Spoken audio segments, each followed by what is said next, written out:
মানুষ বড়ই স্বার্থপর রে, বড়ই স্বার্থপর।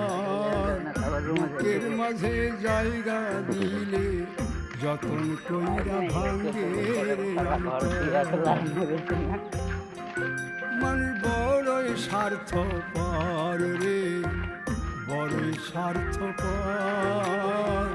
বুকের মাঝে জায়গা দিলে যতন কইরা ভাঙ্গে রে অন্তর। অচেনা লাগে জংলা পাখি যতন কইরা বুকে রাখছে, বুকের পাজর ভাঙ্গা সে যে সাজায় অন্যের ঘর, সাজায় অন্যের ঘর। মানুষ বড়ই স্বার্থপর রে, বড়ই স্বার্থপর।